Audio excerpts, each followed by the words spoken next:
You are about to listen to the future of American Judaism. And when you hear what this young gentleman has to say and how he says it, you will be as confident as I am that we truly, and our children and grandchildren, have something to look forward to, because it's pretty damn dismal now. Shabbos Kestenbaum is a political commentator now for Prager University and former lead plaintiff in a landmark civil rights lawsuit against his alma mater, Harvard University. Thick, as my grandmother used to say. He's a regular contributor on national media. He's testified multiple times in front of the United States Congress, White House, and the Israeli Knesset. This 26-year-old. And lectures internationally on religious freedom, Generation Z, and American politics. That's really not enough to describe him. So I'm going to play a simple 5-minute video, which is the end of a debate he had with somebody who was tremendously anti-Israel, anti-Semitic. So you're just going to hear his summation, 5 minutes. Listen carefully, because young people talk very quickly. So let's start with the video, please. Listen carefully. And I find it very bizarre that in a topic that did not include the word Israel, the only country we actually discussed was Israel. I actually believe that we should end all foreign aid. But that includes all foreign aid, not only one obsessive country. You mentioned FARA. Let's talk about FARA, the Foreign Agents Registry Act. The Foreign Agent Registry Act is a law imposed by the United States in order to block the access of Nazi Germans to the United States. Qatar currently has 31 registered FARA agents compared to Israel, which has 15. From 2021 to 2025 alone, Qatari FARA agents logged 627 in-person meetings with members of Congress, which is more than every other country by 300 meetings. So let's talk about AIPAC. I don't support AIPAC, largely because they're pretty ineffective. AIPAC is an organization comprised exclusively of Americans, by Americans, and for Americans. You don't have to like them, but that doesn't mean they're an agent of a foreign country. Just like Indian Americans have UNISPAC, the Armenian Americans have ENCA, Greek Americans have HAL, or the Ukrainian American community, which is the UCCA. Americans are free to lobby as they would like. And if you want to make laws against the lobbying of Americans to their government, then fine, let's discuss the policy and legislation. Although, unfortunately, all we've done is obsess over one country.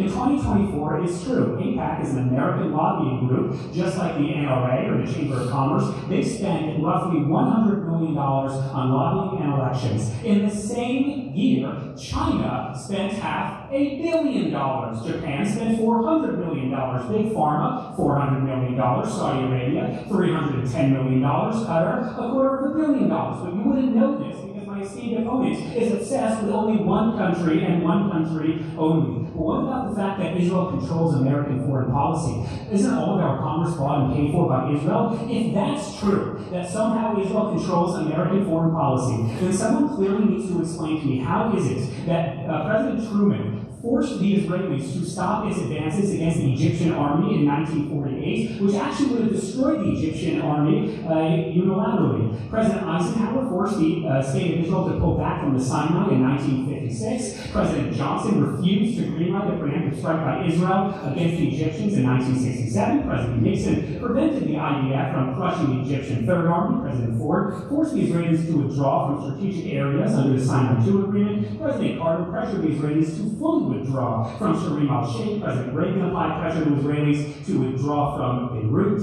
Of course, President Bush, the senior, forbade the Israelis from responding to Saddam's 1991 Scud missile attack. And the point that you failed to address is if Israel actually controls the United States government, how come that the greatest existential threats to the state of Israel of the last 20 years, the Iranian nuclear deal, JCPOA, the Joint Comprehensive Plan of Action, of which Bibi Netanyahu, AIPAC, and almost every single Jewish American lobbied their member of Congress against, still passed? So if Israel controls America, they're doing a pretty shady job. And that brings me to my final point. You had said the only reason America has enemies in the Middle East is because of Israel. Well, that doesn't make any sense, because as I mentioned, the first war the United States ever fought as a country was against Islamists off the coast of Libya, which was more than 140 years before the creation of the State of Israel, which really brings me to my final point. The problem we have in the United States is not something the Jews or something Israel. The problem we have in the United States is the rise of radical Islam. In the last 25 years,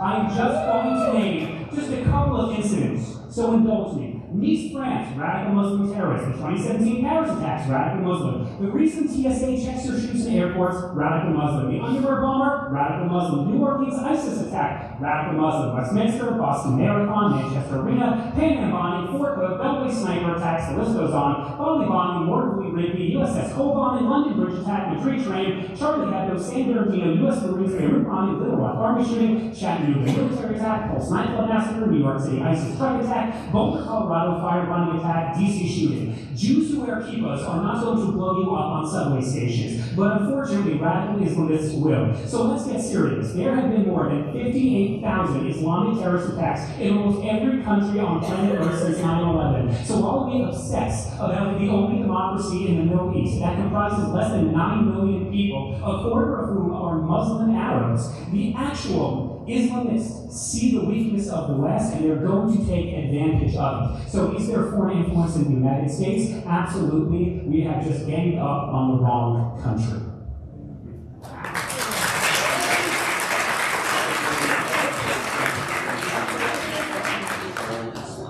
The future of American Judaism.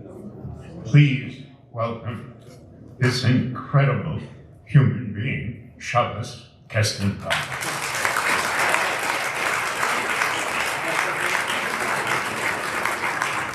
Wow, that is quite the intro.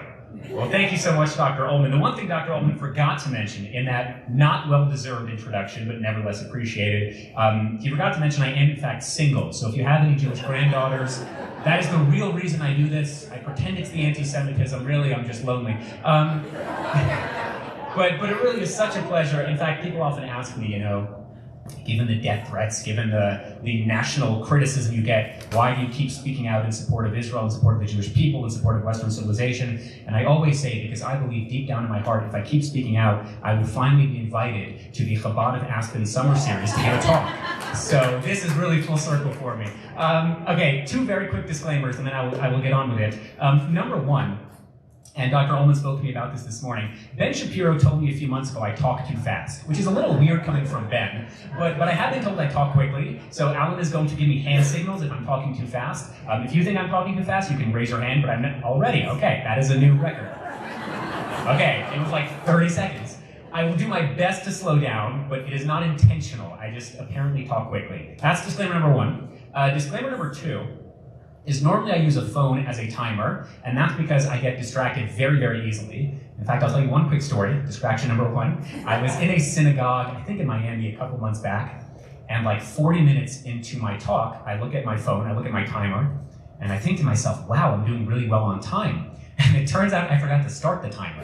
So I was ready to keep going, but the rabbi was like, get the hell off the stage. So I don't have a timer with me, but you can all blame Alan for that because he said I can speak for as long as I want. So my flight is not until 8 in the morning, so we have about 16 hours. But no, I will do this relatively briefly, and then I think we have a Q&A portion. And then the last point I will say is, I think that was actually all it. So let's get into it.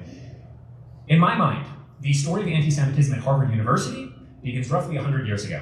The president of Harvard University in the 1920s and 30s was a man by the name of Abbott Lowell. President Lowell, like most Ivy League university presidents, was, you can call it out, no, not Jewish. That's awkward. Okay, there we go. He was anti-Semitic, so awkward. He was an anti-Semite. Like most Ivy League university presidents at the time, he thought that there were too many, in his own words, there are too many damn Jews at the university. So in President Lowell's brilliance and wisdom, he decides the best way to crack down on the Jewish problem, to get rid of this issue, is to create a quota, a legalized metric of discrimination where you cap the amount of Jews allowed on Harvard's campus. Just as a fun fact, you can impress all of your dates. I have tried, it hasn't worked, but maybe you can. There were more Jews, ready for this? There were more Jews at Harvard University, as a percentage, under the quota system than there are today. At its peak, Harvard was 25% Jewish. Today, it's 5%. And it's not because Jews got dumber over time. I mean, at least not most of us. The Jews from Mamdani, maybe a little, but most Jews. I know, too far, not political, but I'm right. It is because there has been a deliberate and systemic campaign to crack down on the amount of Jews at Harvard University. And to me, the most bizarre aspect of the quota system is its bizarre relevance in the 21st century. So there's a woman, you may have heard of her, by the name of Claudine Gay. Yeah? Ooh. This is true, by the way. My doctor tells me I have high blood pressure, and I'm like, yeah, 2 words, Claudine Gay. This woman has taken 10 years off my life. And it was actually her birthday yesterday. So I was thinking of writing to her, but I decided against it. Anyway, she decides, as the head of what's called the FAS, the Faculty of Arts and Sciences, in the post-George Floyd backlash in the summer of 2020, the summer of love, she decides that words are dangerous, words are violent, words are derogatory. So Harvard, because they always have to be better and different than everybody else, they don't use the term RA, a resident advisor, which is a graduate student who lives in the undergraduate dorm. They use the term master of the house, which admittedly is not a good term. I was not there in 1636 when they voted on it. I would have opposed, but not a good term. But that's what it's been called for like 500 years. So she decides we want to build a more equal, a more just, a more equitable environment for Black students. So they rename it. And today at Harvard, it's no longer called a master of the house, it's called a dean or a tutor of the house. As you can tell, I am not Black, spoiler, but if that's what makes my Black friends and classmates and professors feel more welcomed, then I'm not opposed at all. The problem is, if you recall our friend Abbott Lowell, the plurality of Jewish students at Harvard University today, as we speak, live in a dorm called Lowell House. They live in the building named after the dude who didn't want them on campus to begin with. So if you want to play the diversity, equity, and inclusion game that all students need to feel safe and welcomed and get a participation trophy, then go for it. I'm not particularly opposed. The problem is, as we will discuss in the next few minutes, Harvard has historically, consistently, and routinely deployed a double standard when it comes to their treatment of minority students and their treatment of Jewish students. And you don't even have to take my word for it. There's an American NGO called FIRE, the Foundation for Individual Rights and Expression. And FIRE, 4 years ago, they decided to rank 248 American universities as to how well they committed themselves to free speech and the First Amendment. I was in the UK a few weeks ago, so I had to explain the concept of free speech, but I assume here in Aspen we're familiar. Out of 248 American universities, you know what Harvard was ranked? Take a lucky guess. 248. They were ranked dead last. This is a university that, rightly or wrongly, I won't get too much into the politics, but this is a university that actually demoted a Black professor when he came out against Black Lives Matter. This is a university that unenrolled 12 admitted students after they had posted a sexist meme in a private WhatsApp group. This is a university that routinely disinvites quote-unquote controversial speakers who are deemed transphobic or misogynistic. They actually demoted a second Black professor after he represented, as a lawyer, a client that students said made them feel unsafe, Harvey Weinstein. This is not a university that has any track record of even pretending to care about free speech and the First Amendment, which makes it very bizarre that my first month of being a student at Harvard University, this is way before October 7th, the Harvard Palestine Solidarity Committee, which is the largest compilation of intellectually challenged morons I've ever met in my life, I mean, just shockingly dumb, aggressively stupid, they decide that I think I'm funny, by the way, so please laugh at my jokes. Because my mom never laughs, so it's, I need the ego boost. They decide they're going to invite Muhammad El Kurd to come speak on campus. And for those of you who have not heard of Muhammad El Kurd, well done, he also is an idiot. This is someone who has seriously and openly professed that Jews eat the organs of Palestinians. We don't, just for the record. Can barely afford my meal plan as is. This is someone, okay, that was a weird comment, let's move on. This is someone who has seriously and openly professed that Jews have internalized the ways of Nazi Germany. For those of you who have the misfortune of being on Twitter, number one, please follow me. My mom stopped following me. She said, I'm too political. And I'm like, Mom, you are contractually obligated to love me. She's like, eh. So I said, Mom, we're suing Harvard. Maybe if you're not following me on Twitter by the end of it, I have to sue you, which I thought was funny, but she did not. And our family dinners have been incredibly awkward ever since. Anyway, although Douglas Murray follows me, that's pretty cool. This is a guy who has seriously and openly professed on Twitter that we have to, quote, normalize massacres. Muhammad said that, not Douglas Murray, just so we're clear. And he also lamented how sad it is that Palestinians can no longer hijack planes anymore. So the Harvard-Palestine Solidarity Committee, with their very high IQ, their brilliance and wisdom, decide this is the dude we want to come speak on campus to the students. So we go to the Harvard president, it was Larry Bacow at the time, we go to Harvard DEI, and we say, look, rightly or wrongly, you have this very strong track record of disciplining speech you do not like. Whether I agree with that or not, and I disagree with it, that's your policy. Why don't you apply that logic to someone who is so vehemently anti-Semitic, he has quite literally appeared, you ready for this, on the Anti-Defamation League's top 10 anti-Semites, which is incredibly impressive when you think about it, considering how much competition there is to get on that list. Like, not even Candace Owens made it that year, but Muhammad did. Like, that takes skill. And Harvard did something remarkable. Harvard looked at us, they shrugged their shoulders, and they said, well, he's a First Amendment right, what do you want us to do about it? Which was like a shocking double standard. It was blatantly anti-Semitic, and as we proved in court, it was discriminatory. And if you Google my name, which please don't, for so many reasons, don't do it. But if you Google my name, you might come to the conclusion that I'm this like right-wing MAGA fascist. I will admit, I do not know many right-wing MAGA fascists who voted for Bernie Sanders twice, although I'm repenting. I deliberately went to Harvard University in order to engage in intellectual discourse and academic ideas that I otherwise would not be exposed to, because I was the only Jew at my program who wore a yarmulke, who kept kosher, the only one from the Orthodox community, and I did that because I wanted to move beyond my intellectual comfortable limits, which is why the very first class I took was a class called Religion, Nationalism, and Settler Colonialism, the Case of Israel-Palestine. Get ready. This class was taught by 3 professors. One of them, Professor Zrek, was a former spokesman for the internationally designated terrorist organization, the PLO, the Palestinian Liberation Organization, and the other 2 professors, who will be more important in a second, taught us as fact that historically, the Jew has been powerless, and with the advent of the State of Israel in the 20th and now 21st century, the only way the Jew knows how to exert and exhibit their newfound power is, in fact, by internalizing the ways of Nazi Germany, which is how you students can now appreciate why the IOF, the Israeli occupying forces, are so Gestapo-esque in their tactics. And I'm embarrassed to admit this, but as I said, I sued them, so teshuva, I'm repenting. But for our final paper, which was worth about 50% of the grade, I wrote it on Yeshayahu Leibowitz, who's a fascinating figure, you shall Google him, with an epilogue.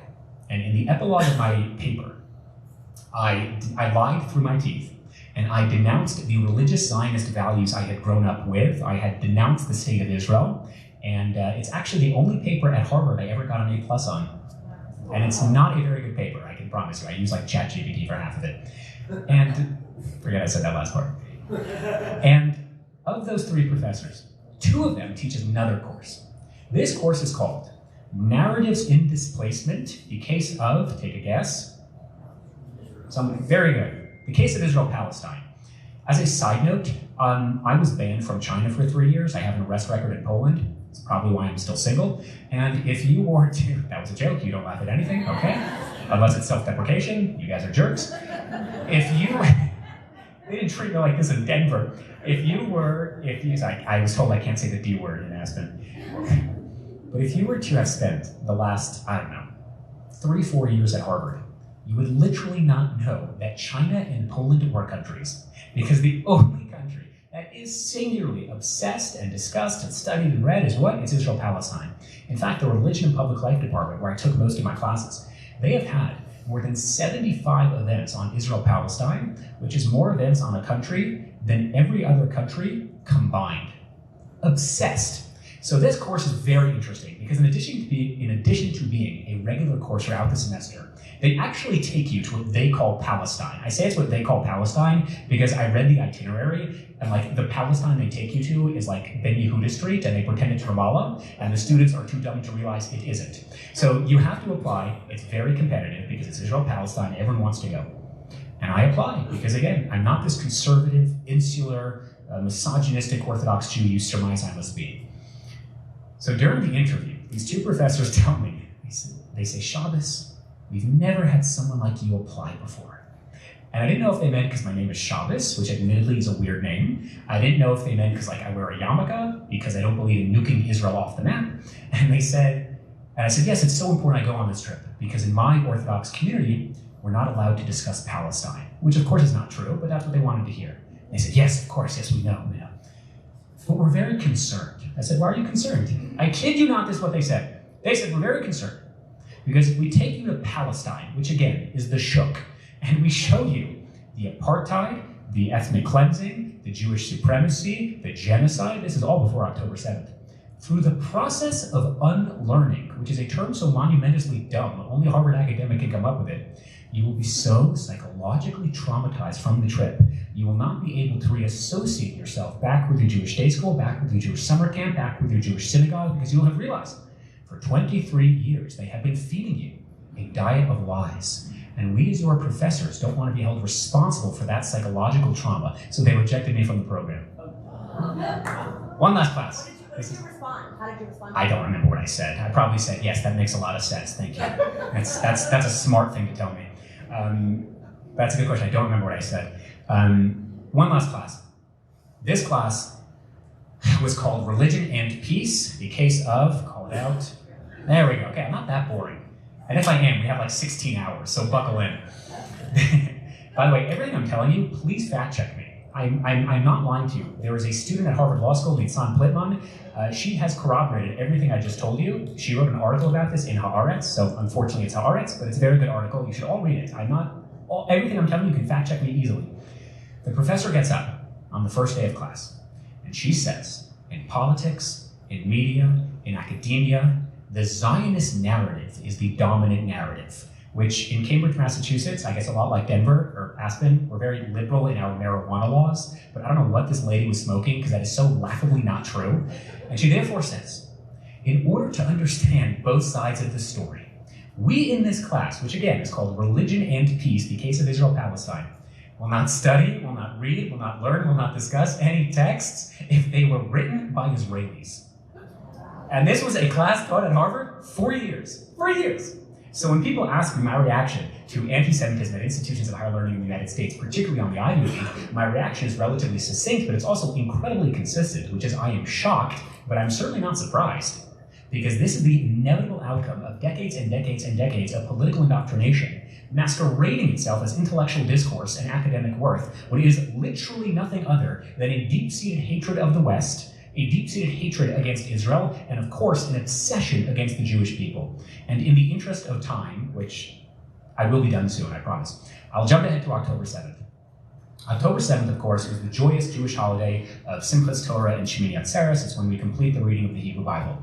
And we're at Harvard Chabad, the main institution of Jewish life on campus, and we're dancing, and we're celebrating, and we're drinking lots of water, and it looked like water, and all of a sudden, that was funny, I'm gonna remember that.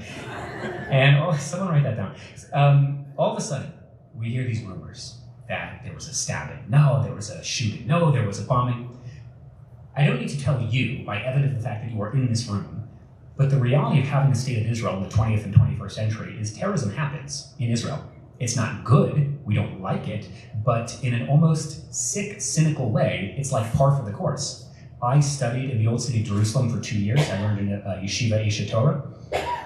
We have a rabbi who was stabbed to death by a Palestinian terrorist. In fact, if you go to Jaffa Gate, Shar Yafo, you will see a plaque to him on the railing. There was a stabbing of a 12-year-old boy 2 doors down from where I lived. So when we heard that there was a terrorist attack, again, in a sick way, it was sort of like, okay, sorry, especially as an Orthodox Jew who doesn't use my phone on Shabbat or holidays, we really didn't know what was happening.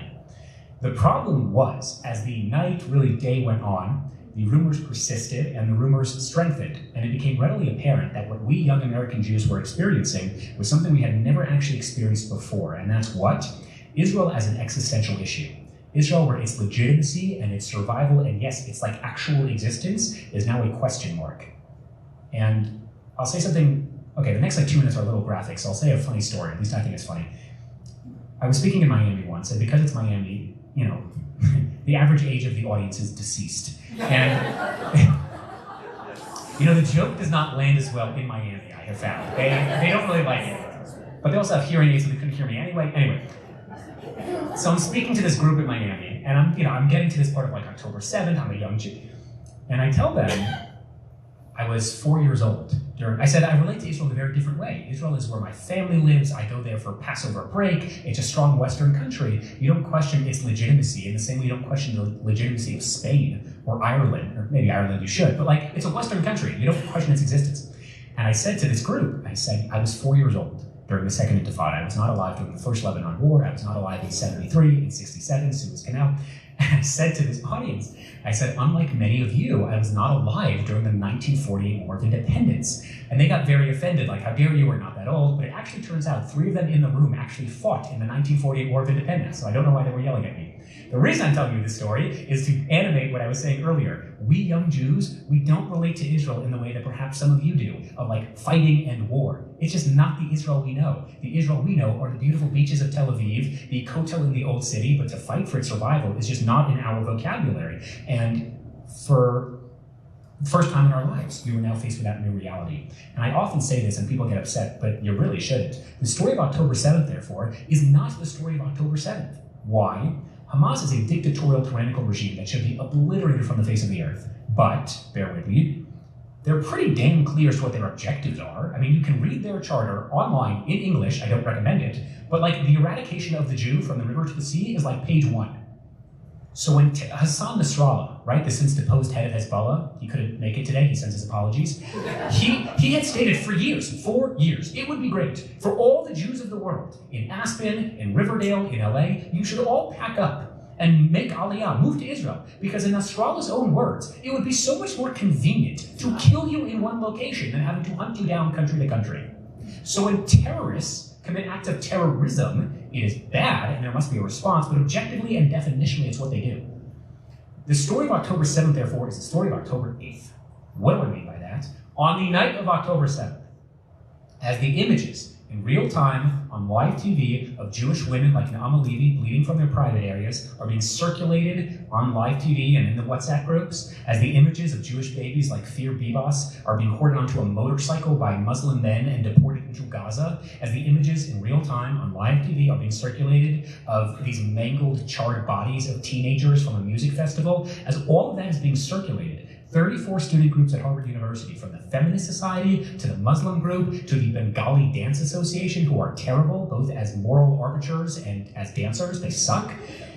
As they're watching those videos, on the night of October 7th, 34 student groups, they jump out of bed, some were still in their pajamas, to draft what they called an emergency statement to blame Jews for the largest massacre of Jews since the Holocaust as it was happening.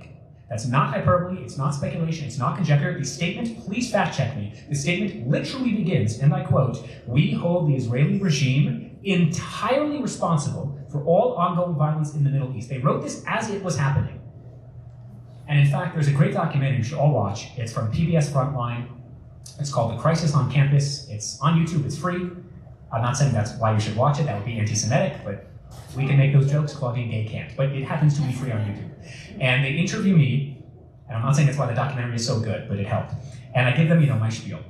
And then they interview 3 of the leading anti-Israel activists at Harvard University. And if you thought the Palestine Solidarity Committee were intellectually challenged, these 3 girls, they're asked in May of 2024 by the director, given the hurt, given the blowback, given the controversy elicited by your statement, do you regret not mentioning or condemning Hamas once in that statement? They didn't mention Hamas at all in the statement. Do you regret doing that? And these 3 girls in their keffiyehs, they look at each other, and please watch the video yourself. They do this. No, we don't regret not mentioning Hamas. We didn't think it was relevant.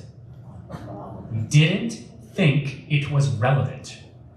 I hope you can appreciate what I tell President Trump, what I tell Democrats and Republicans, although it's mostly Republicans these days, in the House and the Senate, what I tell the national media. I'll be telling this to Fox News tomorrow. This is not like a Jewy issue or an Israel issue or an anti-Semitism issue. This is an issue that directly affects the heart of Western civilization. It goes against our liberal values and our American democracy.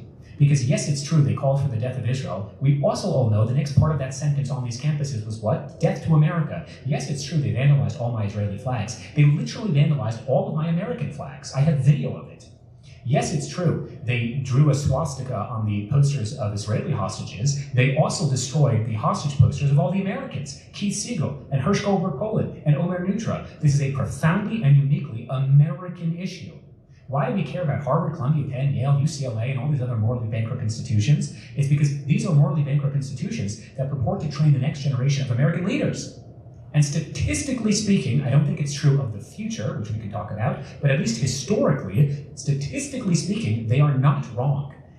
I probably sat in a room at Harvard with a future congressman, a future senator, even a future president of the United States. And if these are America's future policymakers, if these are America's future judges and jurors, if these are America's future authors of the books your kids and grandkids will read, then I am telling you in no uncertain terms, America, not just Israel, America is in a dangerous inflection point. Because when you can have the best and brightest if you can have the best and brightest of a populace, of a society, of a campus, who can see the murder of 48 Americans in real time and then immediately side with the terrorists who did that thing, then it's not an Israel issue, it is a profoundly and uniquely American one.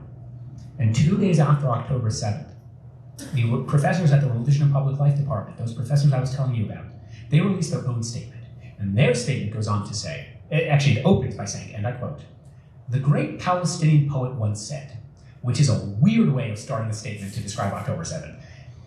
"If you begin the story," says these professors, "on October 7th, but you don't begin the story on the 1948 Nakba, and you don't begin the story on the ethnic genocide, and you don't begin the story of Jewish supremacy, you only get one side of the story." And you know how many times these professors condemned or mentioned Hamas in that statement? Also 0. So where do these brain-dead students get their brain-dead ideas from? I'm sure we'll talk about Qatar and the foreign funding, and it's an important question, but ultimately, guys, it's not rocket science. When you have professors who tell their students, we are going to cancel class, but so long as you live in a tent and call for an intifada, we will give you full credit, you don't have to exactly connect the dots as to why students then go on and do that thing. And so the next day, October 10th, there's a rally at Harvard University of more than 1,000 students and professors. And this is before Israel begins any serious retaliation in Gaza. And one particular student gets up in front of these 1,000 students and professors. His name is Kojo. Kojo is an idiot. Kojo just finished a fully sponsored trip to communist Cuba, paid for by the Party of Socialism and Liberation, where he said, and I quote, "We will take lessons of the communist revolution and impart them on college campuses." So, problem for another time. Kojo gets up and he says, and I quote, "Hamas," which is the only time Hamas was mentioned in this rally, "is not a terrorist organization. We will look upon them as freedom fighters. Who are we to condemn the resistance?" And you know what the reaction is? The 1,000 students and professors at Harvard University, thunderous applause. Not one thinks to condemn, to challenge, to walk out of that statement. It's no coincidence, therefore, that a week after that, there was a physical assault against a Jewish Israeli student at Harvard Business School. You can watch the assault yourself, it's on YouTube. And in fact, the 2 assailants who beat up this guy, one of them, his name is Ibrahim, he was awarded, after the assault, a $65,000 fellowship by Harvard Law School to intern at CARE, the Council on American Islamic Relations, which has documented ties to Hamas and the Muslim Brotherhood. And by the way, Ibrahim is the editor at the Harvard Law Review, a position once occupied by a man named Barack Obama. The other assailant, his name is Elam, he was actually a classmate of mine. Elam, after the assault, was given the honor of being class marshal at graduation, which of the thousands of students who graduate every year at Harvard, I think only like half a dozen or so are class marshals, and he got to be one of them. It is no coincidence, therefore, that 2 weeks after that, an Israeli student was told by her professor to leave the classroom because her nationality made other students uncomfortable. It's no coincidence that a month after that, a Jewish undergrad at Harvard was spat on for wearing a yarmulke on campus. It's no coincidence that about 3 weeks after that, a Harvard employee vandalized our hostage posters, writing on Noah Argamani that Jews are best friends with Jeffrey Epstein, writing on Kfir Bibas, quote, "His head is still on, where is the evidence?" who then challenged me to debate him in a secluded underpass as to whether Jews orchestrated 9/11, and then posted a video of him waving a machete with a picture of my face, saying he wants to fight, he's coming after more than blood, and he's coming after the entire Zionist mafia. I had private armed security outside my house for a week. I had a guy with a gun follow me to Chabad to make sure I was okay, and of the dozens of emails and phone calls we sent to Harvard inquiring about his employment status, because he's part of the staff, so he has my address, to this day they have never once responded to me. It's inconceivable that any other minority group would be treated with the disdain, the disregard, and the contempt that Harvard has historically, routinely, and consistently treated its Jewish student population. And I think I was telling this to Dr. Ullman this morning. There are lots of things I can forgive and lots of things I can forget. There is one thing I will not be able to forgive, and there's one thing I will not be able to forget, and that was what? That's the encampments. Remember the encampments? It's when all of these students lived in tents for 4 weeks and refused to shower. It smelled awful. It was like this dangerous combination of like BO and communism, like wrapped together. It was disgusting. Forget about the fact that these students violated all time, place, and manner restrictions. Forget about the fact that there were some Jewish undergrads who were living in Airbnbs off campus because they didn't want to experience this during finals week. Forget about the fact that they called for an intifada at all hours of the day. Every single time I, as a visibly Jewish student, and I'll just say tangentially, people often ask me, were you scared to wear a yarmulke?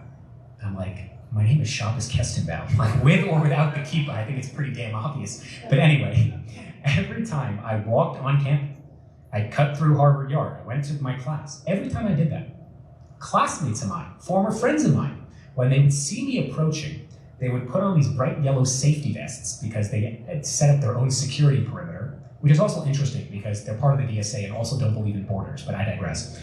When they would see me approaching, they would put on these bright yellow safety vests, and they would follow me on my way to class, and they would take out their phones and they would start recording me. And we actually learned this after the fact. They had a group chat entitled Zionist Agitators with pictures and names of like certain Zionist agitators on campus. I was one of them, very proudly. And they would follow us. And I would ask them why, I would ask them to stop, and they never responded to us. And I told the president of the university and of the United States, but he was mentally incapacitated at the time. All right, too far, but it's true. But we told the president of the university, like, hey, American Jewish students are being followed on their way to class. Like, does this bother you? Not only did the president of the university, Alan Garber, never respond to us, he actually told the encampment leaders, he said, if you guys agree to pack up your tents, we will allow you to meet with the Harvard Management Corporation, which oversees Harvard's $60 billion endowment, to discuss divestment from Israel. And by the way, Alan Garber will say, yeah, but I didn't do it. Who cares if you didn't do it? You gave them a seat at the table. Says Alan Garber, if you agree to pack up your tents, we will allow you to meet with senior Harvard faculty to discuss the establishment of the Palestinian Studies Center. And of the hundreds of students and professors who took part in the encampments, you know how many were suspended or expelled or disciplined? 0. You know how many times I've been able to meet with a management corporation or senior Harvard faculty? Also 0. But if you call for an intifada loud enough, and if you follow American Jewish students on their way to class long enough, and if you vandalize enough private property, please fact check me. There was an article about this in the Harvard Crimson. At one point, the encampment leaders tried using bolt cutters to break open the locks on Harvard's gates to allow outside agitators onto campus. Says Harvard President Alan Garber, if you do all of those things, I will reward you by giving you a seat at the table. Which is why it shouldn't come as a shock that we filed a lawsuit against Harvard in January of 2024 pertaining to their obvious violations of Title VI of the Civil Rights Act. Harvard's response when we filed that lawsuit was not to come to the negotiating table, was not to apologize for their behavior, was not to even recognize the reality on campus. They filed what's called a motion to dismiss with prejudice, meaning they asked a Judge Richard Stearns, to toss out our lawsuit and to set a legal precedent so that no Jewish student in the future could hold them accountable for anti-Semitism. After the encampments, we filed forget what it's called, an updated resolution, an amended complaint, I think that's the terminology, an amended complaint, essentially an update to our lawsuit to reflect the increasing acts of anti-Semitism. Harvard's response the second time was the exact same thing. No apology, no recognition, no negotiating table. They went back to the judge and said, toss out Kestenbaum's lawsuit and make sure that he and no other Jew can do this again. And it bothers me to no end that, sorry, I shouldn't curse in the shul. Again, repenting. It bothers me to no end that American Jewish students have to be involved in this and have to be doing this. So the word is not proud or happy, but whatever the adjective is, last summer, our Judge Richard Stearns of the Federal District Court of Massachusetts, a Bill Clinton appointee, he issued a 25-page ruling against Harvard, writing in part, and I quote, "The facts as pled show Harvard failed its Jewish students. He tossed out their double motions to dismiss, and we actually became the first case in American history pertaining to the civil rights violations of an American Jew on a college campus to be allowed to go to trial. It never happened before. And what that means is there are 9 cases brought by American Jews across this country, Cooper Union, UCLA, Cornell, Columbia, who've actually cited Kestenbaum v. Harvard as legal precedent, which means that if your kids or grandkids make the mistake of going to these morally bankrupt institutions, at the very least, they will have their constitutional protections afforded to them, which is a very, very good step in the right direction. I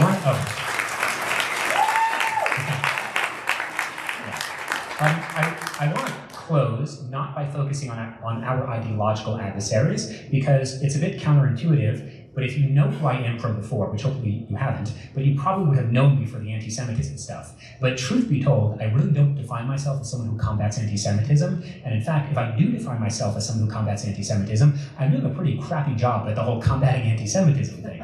And I don't know if you've read the paper lately, but it's not going very well. Rather than defining myself as someone who fights against, I like to think of myself as someone who fights for the West, fights for American democracy, fights for Jewish peoplehood. And to that end, I want to tell you a quick story. I was asked to speak at the Republican convention. This is not a political statement. I asked the Democrats if they wanted me to speak at their convention too. I'm still waiting for them to call me back, so we'll see.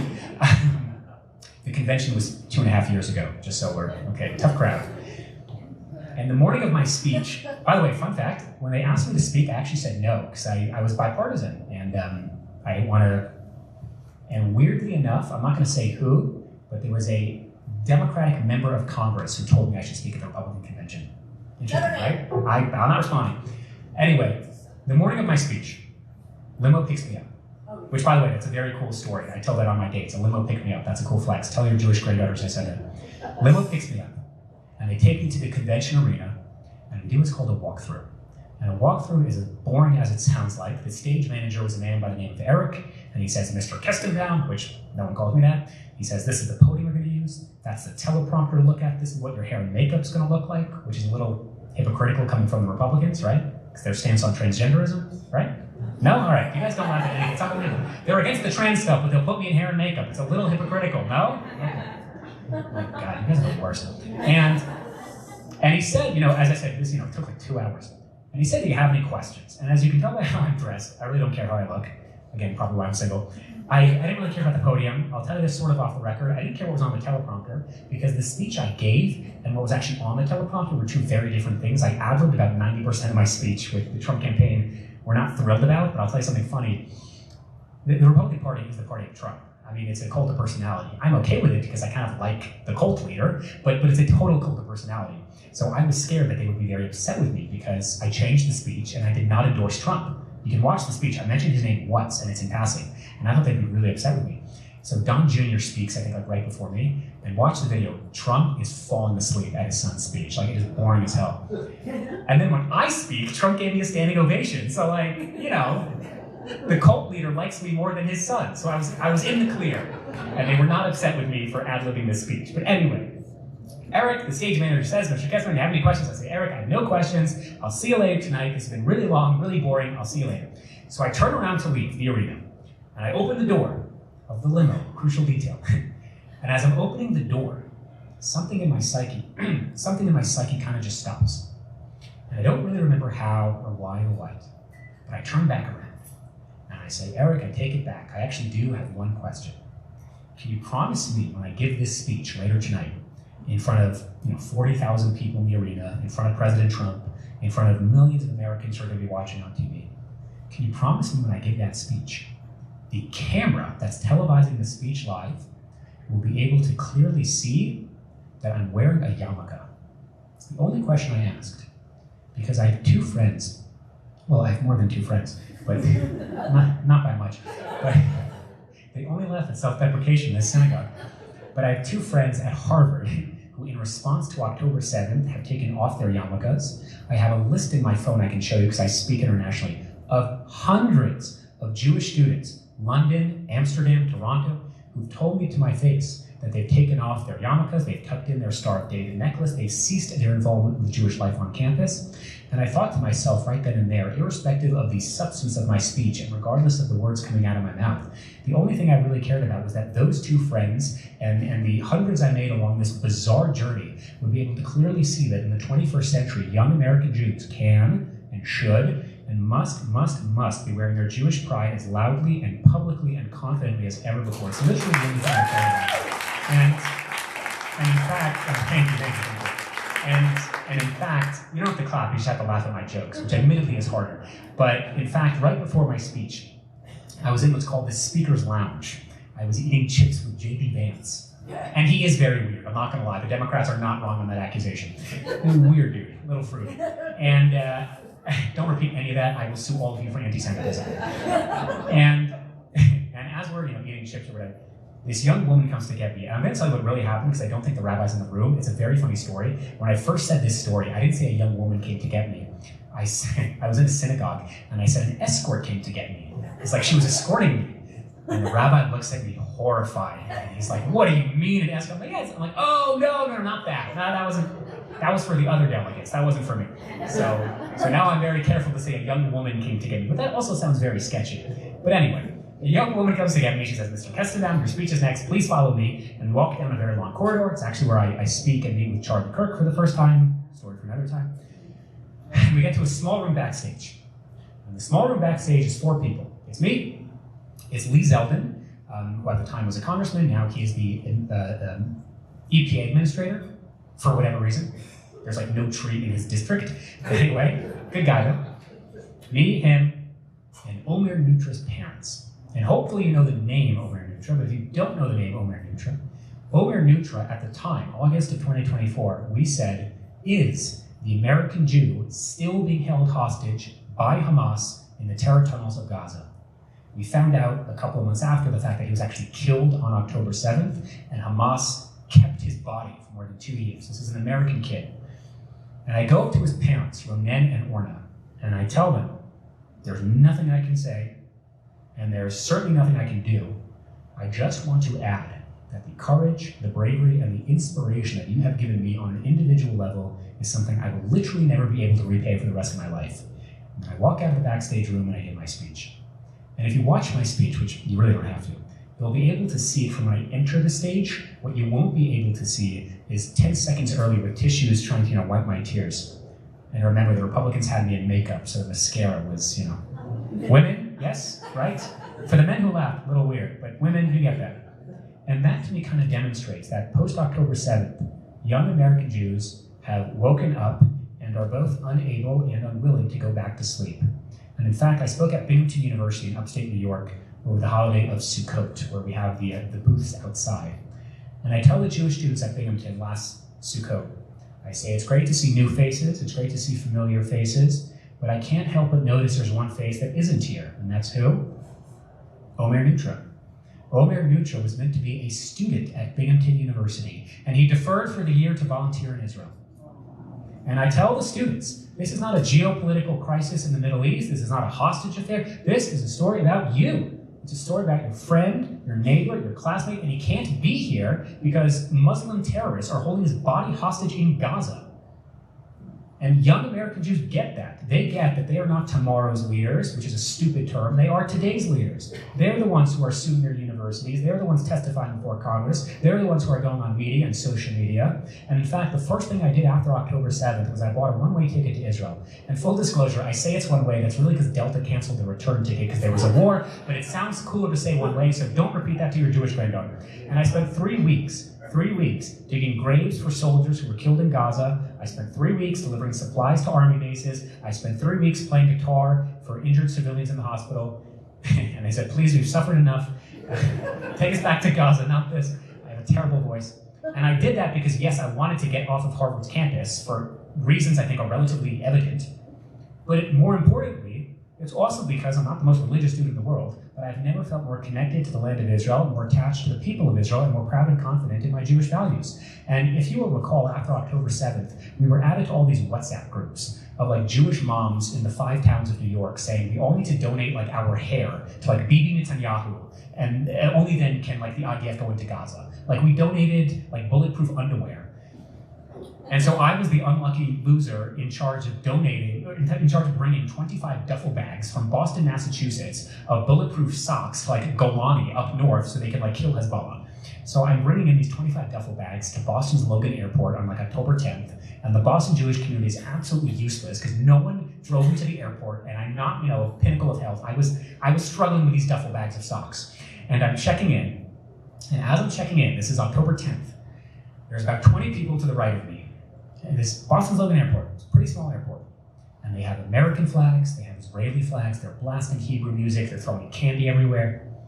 And this young girl comes up to me, and I get very emotional when I say this story. I've said this story a lot, but I often choke up.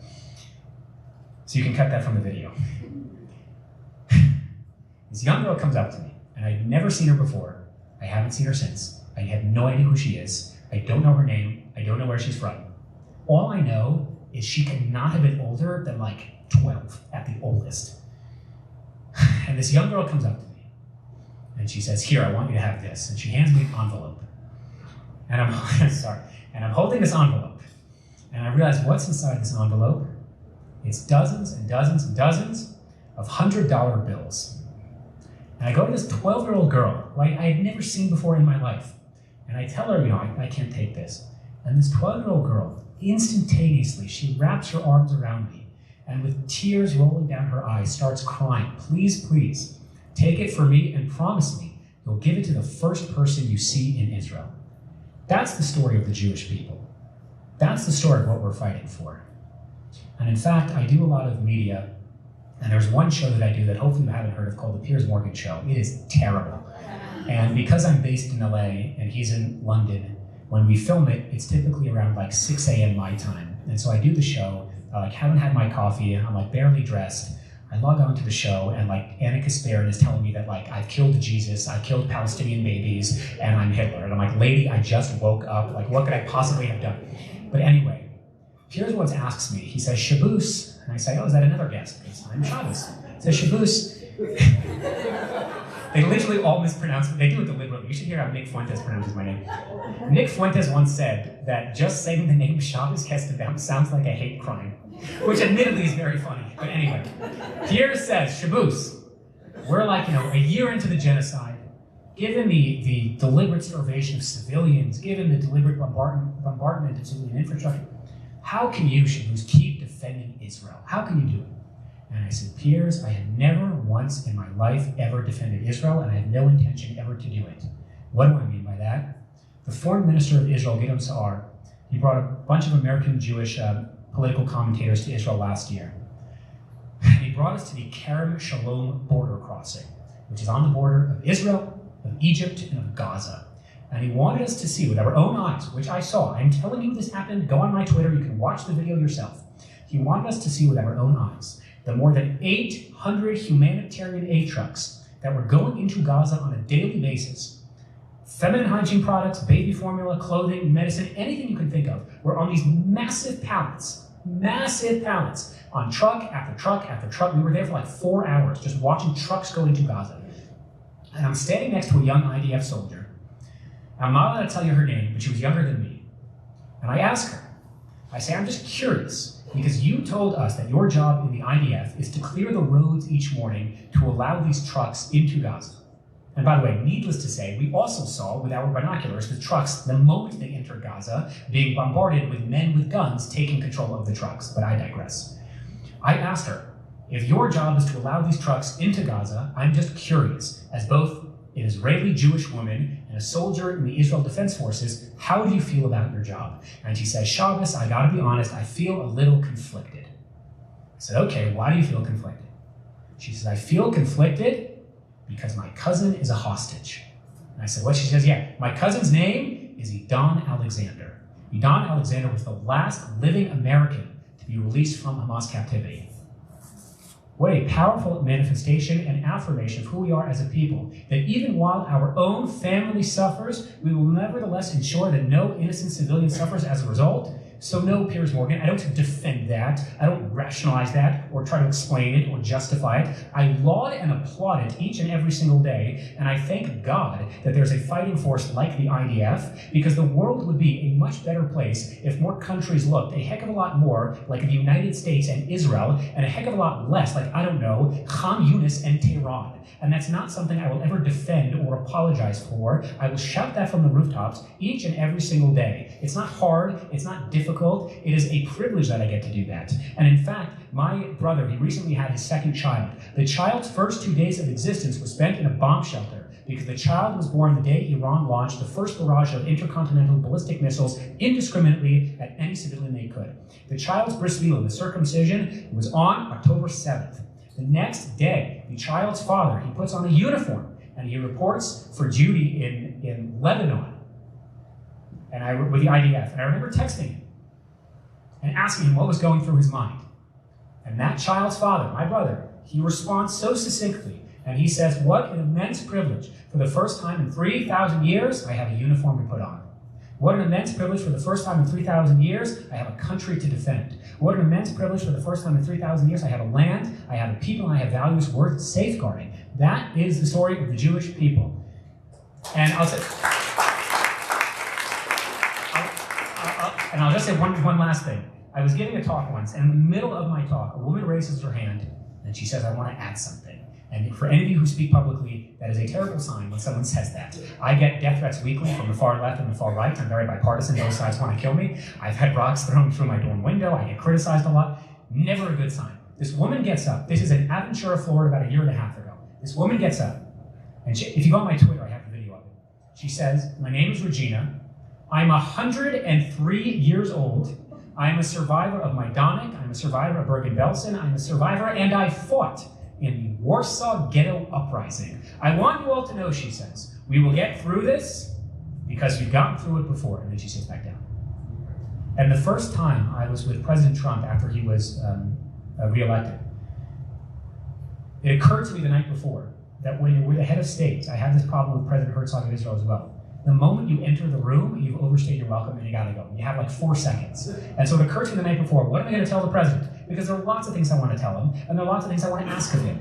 But you only have those 4 seconds. So you know what I told the leader of the free world? I told him the story of Regina. And I said, Mr. President, I want you to know that on behalf of thousands of young American Jews who, in response to being told to go back to Poland, and in response to having their mezuzahs stolen, and in response to having their American and Israeli flags burnt, and in response to having their libraries or dorm windows or dorms closed off to them, have put on a bigger yarmulke, have tucked out their Star of David necklace, have said, I may not be religiously observant, but I will go to Chabad on Friday night, I will light Shabbat candles, I will recite a chapter of Psalms for an American hostage or for a soldier. On behalf of those thousands of young American Jews, I am telling you, Mr. President, we will get through this because we've gotten through it before. And that's what I told the President of the United States of America. And if you want to help me and you want to help those brave American Jewish students across these campuses, then you would do whatever you could in your own capacity to stand up and be counted.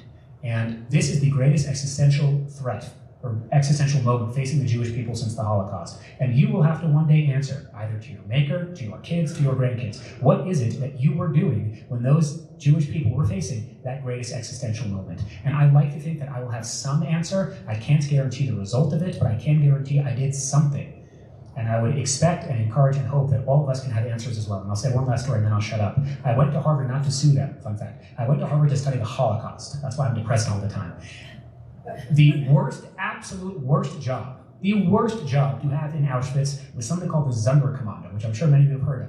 The Sonderkommando were primarily comprised of Greek Jews. The reason they were comprised of Greek Jews was because if you were a Polish Jewish slave in Auschwitz, you probably spoke Yiddish, and if you spoke Yiddish, you probably spoke German. There was a common dialect. If you spoke Greek, it was so dissimilar to every other European language. Even if you wanted to tell people what you were doing, you couldn't, because you literally couldn't communicate. The Sonderkommando were in charge of ensuring that the newly arrived inmates to Auschwitz, 90% of whom would be a pile of ash within 24 to 48 hours. They would know where to hang their coats, where to hang their shoes, because you're taking a shower, and after the shower, you'll be reunited with your personal clothing.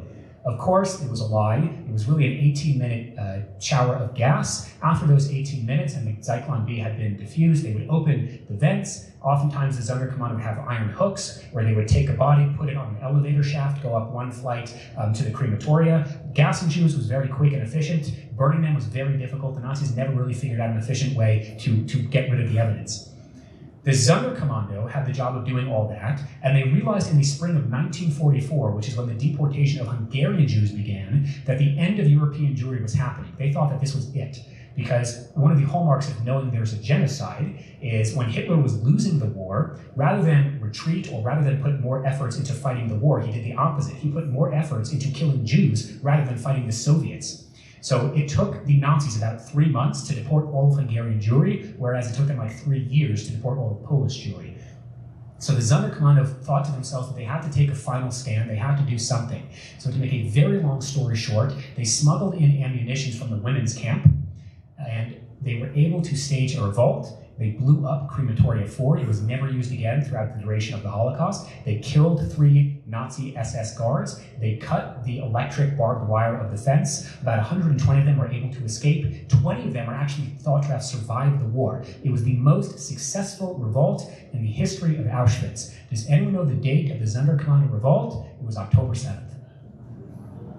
October 7th, 1944, was the day in which the Jewish people stopped allowing themselves to be defined by their ideological adversaries, and October 7th of 2023 must be defined and remembered for the exact same reason. Thank you.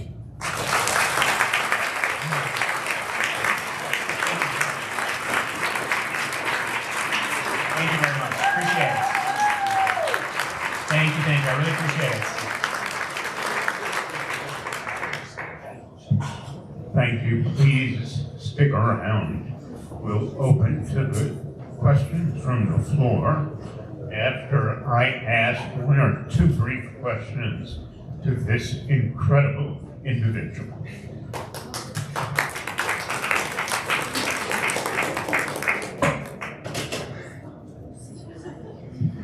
Where to begin? You mentioned to me that when you was at Harvard Law School,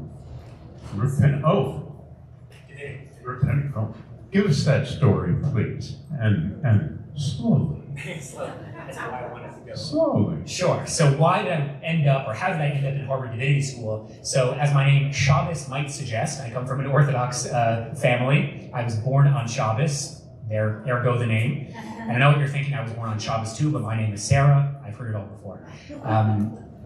After I graduated from high school, which was of course a Jewish day school, as I mentioned, I went to Eshet Torah, which is the yeshiva in the old city of Jerusalem. So I lived 2 minutes away from the Church of the Holy Sepulchre, the Al-Aqsa Mosque with the Rock and the Western Wall. And it kind of occurred to me that I had never studied religion from the opposite perspective, pluralistic, non-sectarian, non-denominational, with women and gays and Muslims, and I just felt that's something I might want to try while I'm young and don't have many responsibilities. Now the problem is, the only thing you can really do with a degree in religion is apply for unemployment benefits. It's incredibly useless. So I kind of thought to myself, well, the only way I can rationalize it is if I go to a very good school, which at the time I thought was Harvard.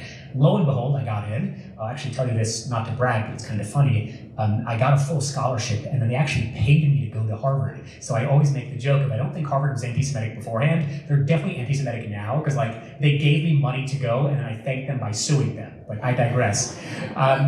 But point being, I wanted to go because I just wanted to study religion from a different background and a different perspective. But unfortunately, and I think I actually mentioned this in my speech at the convention, what I found was not an appreciation for religion, but a disdain of it.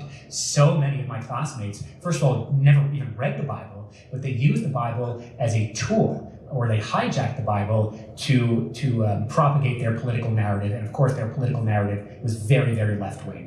Everything came from the context of decolonization, dequeering, which I still don't totally understand what that is, decontextualizing. It was just very silly and unoriginal and uninspiring. And we at the Divinity School were often called the rejects, because really you come to the Divinity School because you were rejected from the Harvard Kennedy School, which is the School of Public Policy and Government.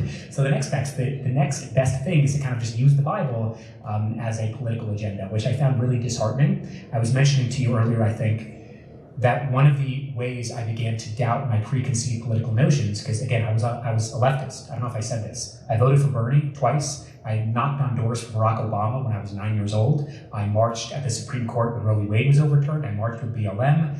I was a leftist, but I never actually met any leftists because I'm an Orthodox Jew, and I'm the only Orthodox Jew who voted for Bernie. And now for the first time, I was meeting leftists, and it kind of occurred to me that so much of our politics and ideologies are so easily debunked, are so obviously wrong. You know, this immense hatred of the West, this immense hatred of capitalism, this immense hatred of white people. I mean, I felt it almost instantaneously. So I started to kind of doubt my politics for about a year and a half. And then October 7th was the final nail in the coffin. And people often ask me, do you regret going to Harvard Divinity School? And on the one hand, I did not enjoy it, needless to say. I do not have any friends from that experience. No one will talk to me. But as an Orthodox Jew, I believe that God puts you in places for a reason. And so for whatever reason, God wanted me at Harvard Divinity School for October 7th, and I'm trying to make the most of it. My last question, what is with the young generation? What is the matter with these people? Is it purely because we failed our children as far as educating them with some concept of being Jewish? Is it just the fact that they were fed this pablum of crap in grade school? And I mean, what is with them? Okay, a lots to unpack there. I think, correct me if I'm wrong, you're referring to young Jews, in which case I'll focus on young Jews. The day after Mamdani was elected, I was on Piers' show, and he said, Shabbos, how can you respond? How can you seriously argue that Zohar Mamdani is an anti-Semite, which to be fair, I actually never called him an anti-Semite, publicly at least. How can you call Zohar Mamdani an anti-Semite when 33% of you people, 33% of New York Jews voted for Zohar Mamdani?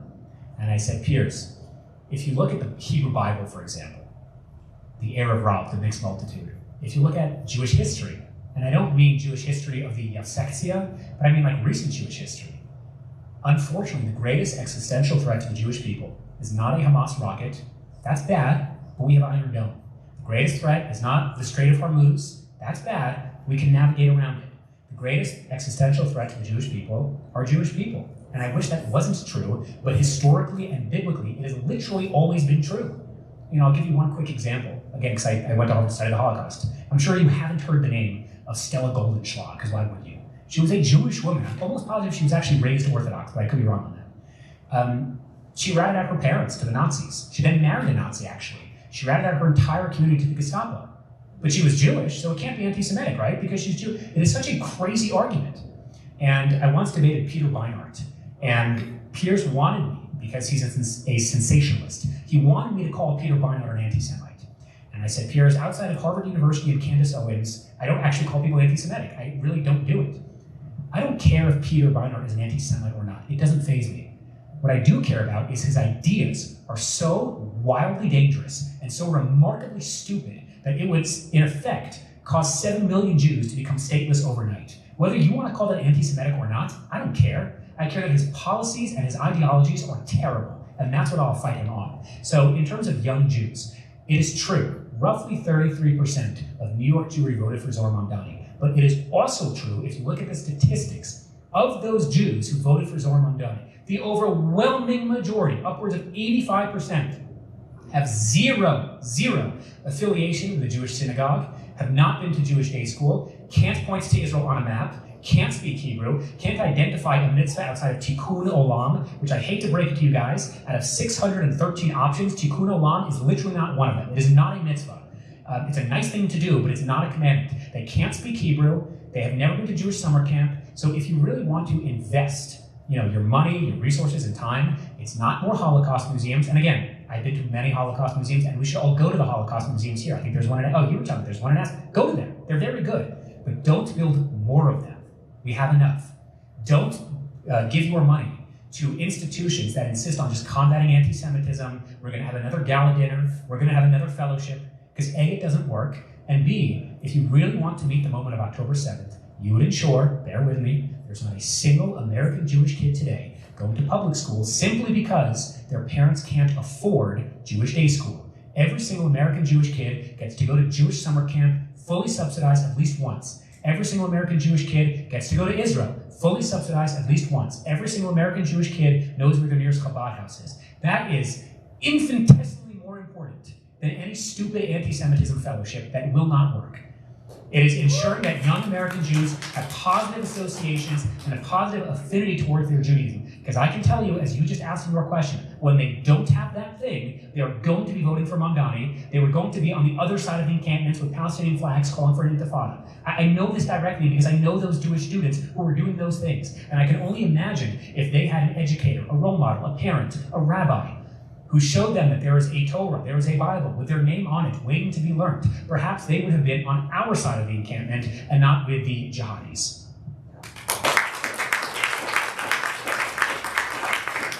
Question.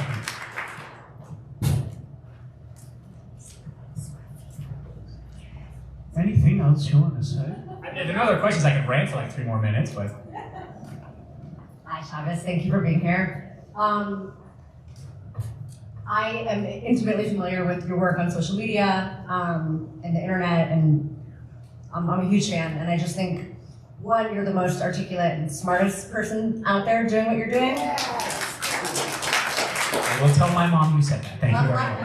There's a lot of criticism, a lot of judgment within our community. I can tell you, and by the way, you should move to Miami because you seem to go there a lot. It's true. Question. Okay, sorry. I just got back from a Federation event where we're talking about anti-Semitism, fighting anti-Semitism, and I realize I'm looking around and, we're all, 30s, 40s people trying to figure out how to fight anti-Semitism or whatever it is. And I realized, I'm talking to another young leader, and we know that the New York Times is wrong, the United Nations is stupid and wrong, all of these human rights groups are crazy, and we're, ideological subversion, and we know all of these things, but to someone on the outside, we sound crazy. Yeah. So, how do you talk to the outside? How do we tell everybody without saying you're brainwashed by communism and you're wrong and everybody else is wrong? Like, what do we do? Yeah, well, I wouldn't say they're brainwashed by communism because their response will be, no, we're not, so it's not going to work. I actually was in DC however many days ago and I gave a talk on this exact topic. So I'll start from the perspective of my personal politics. I'm a conservative. I'm affiliated with the MAGA movement. I was at the White House just a few weeks ago and I'm very open about that. When I speak on campuses, now at least, it's very difficult because we have seen the influence of the woke right. The woke right are predominantly Gen Z men who are very disaffiliated, angry, disassociated, whatever the terminology is, with the quote-unquote system. And I'm not very effective, not because of my arguments, but because I have immutable external characteristics that they will judge me by because I can do nothing about it. I'm a white Orthodox Jew named Shabbos who wears a yarmulke. So they don't really want to hear from me. I'm a nobody. Ben Shapiro gets this, far greater than I. It's not because Ben's ideas are any less important than they were before, or he's any less articulate, but the woke right is very powerful, and they don't want to hear an Orthodox Jew tell them about Israel. It's like, shut up. Why was Charlie so unbelievably effective when it came to talking about Israel? He wasn't Jewish. He didn't have a sibling in the IDF. He didn't go to Tel Aviv to go to their beaches. That's why he was a cool guy who you wanted to go drinking with, after his Q&A. That's why he was so effective. His arguments, I was in a group chat with him, his arguments were remarkably ordinary.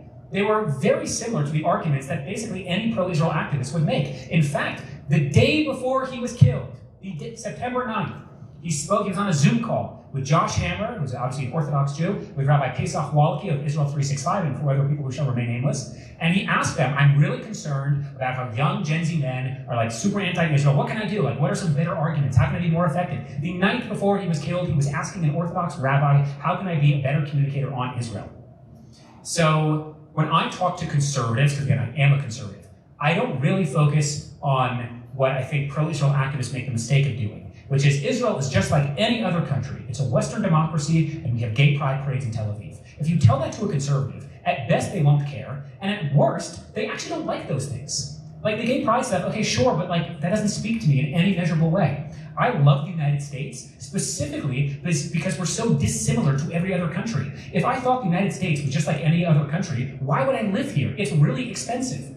I would just go to any other country. I love the United States because we're different. We were built not merely by peoples, but by ideas and ideals, religious freedom, private property, First Amendment. That's why I love America. And if you love Israel just because it's so ordinary, then why would I spend $2,500 on a shitty El Al flight to go to a country that's just like any other country? I would save my money. So I tell conservatives, you call yourself a Christian? When was the last time you went to the church where your Lord and Savior Jesus Christ, that's probably the first time it's ever been mentioned in this synagogue, where your Lord and Savior, whoever that may be, was resurrected?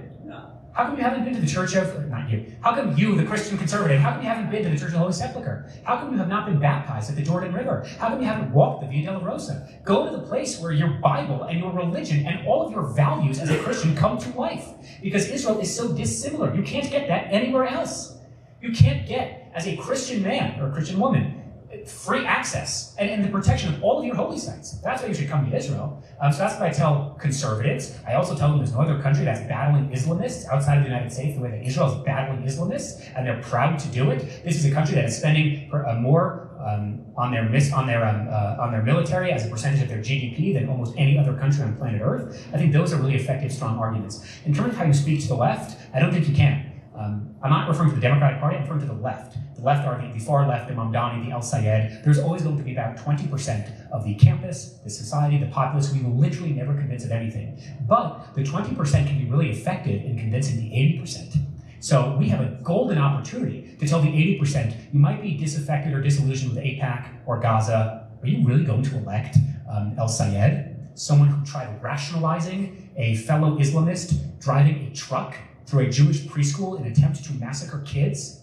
Someone who campaigns with Hassan, America deserved 9/11 Piker? That's your guy? So that 20%, the Hassan Pikers, you're never going to convince them. But I'm actually okay with that, because that implies there's 80% we actually can convince. Focus on the 80, not the 20.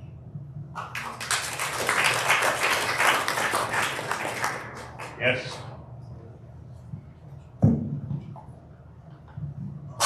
Thank you. It was a pleasure. Thank you. Listening to you. I'm sure you're familiar with Kufi. Yes. I just spoke at Kufi 2 weeks ago. Okay.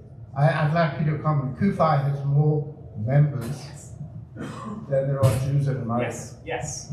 And Kufi's roots go back to a long, long way, and they really had to fight to get to Jews. Can you comment on how they Kufi? Yes, absolutely. This is one of my favorite questions. Kufi is Christians United for Israel. Christians United for Israel was started by San Antonio-based pastor John Hagee. He is just terrific. His daughter continued, he's still alive. His daughter is also at the helm. Sandy Parker. I want to backtrack for a second. I was elected to something called the World Zionist Congress. It's basically as useless as it sounds. It was started in 1897 by Theodor Herzl in Basel, Switzerland, and now it does almost nothing, but point being, I was elected to it. I'm officially a delegate to the World Zionist Congress, so we all met in Israel a few months ago.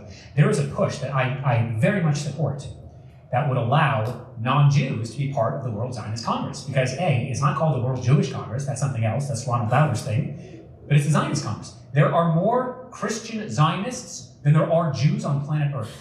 There are tens of millions of Christian Zionists in America alone. Forget about the close to 800 million self-identified Christian Zionists in the world. There are roughly 15 million Jews. According to the JFNA study, only about 10 to 11 million who actually call themselves Zionists. So even amongst Jews, not all of us are Zionists. If you truly cared about the strength, security, and stability of the state of Israel, if you truly cared about protecting American Jews, outside of investing internally, you would invest in Christian-Jewish relations. 1,000,000%. That is so unbelievably important, and it bothers me. Okay, I'm going to do a plug. Go on my Instagram. You don't have to follow me. Go on my Instagram, watch the speech I gave at Kufi. Please watch it, because I started off by apologizing, because there are not many American Jews, certainly Orthodox Jews, who go to Kufi, because they have this idiotic, I'm going to be careful with my words, not true, offensive belief that the only reason they care about us is something, the rapture and eternal damnation. I'm sure you've heard this before. That is nonsense. That is not what they believe. I have been involved with Christian-Jewish relations for the better part of 3.5 years. Not once has any Christian ever even hinted at the idea of conversion, of proselytizing, being a missionary, nothing. They genuinely believe in Genesis 12:3 and in Numbers 24 that those who bless Israel will be blessed.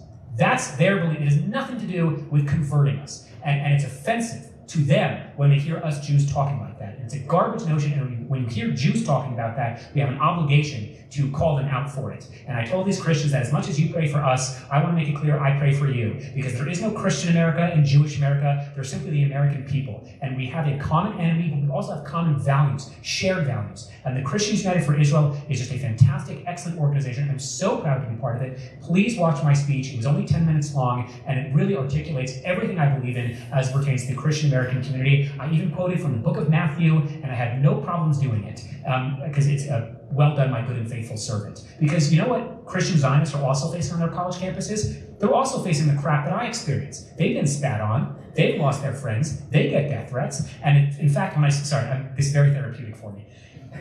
When I first spoke at Kufi, they had me speak to the high schoolers and the college students. And I said, it's so great being here because as a Jew, my Bible commands me to support the land of Israel. I don't have a choice. And I'm getting emotional saying this. And one of these Christian students gets up and says, Shabbos, you don't understand because our Bible commands us to do the exact same thing. And I was so moved by that. And yes, to answer your question, they're terrific. I can't speak highly enough of them. And last point I'll say, because I can keep going. In the book of Ruth, there's a famine, of course, and Naomi tells her two daughter-in-laws, Ruth and Orpah, to go home. There's nothing I can do for you. I can't provide sustenance. And Orpah says, all right, I'm out. And Ruth says, no, I'm going to stay. And Naomi says, no, please go.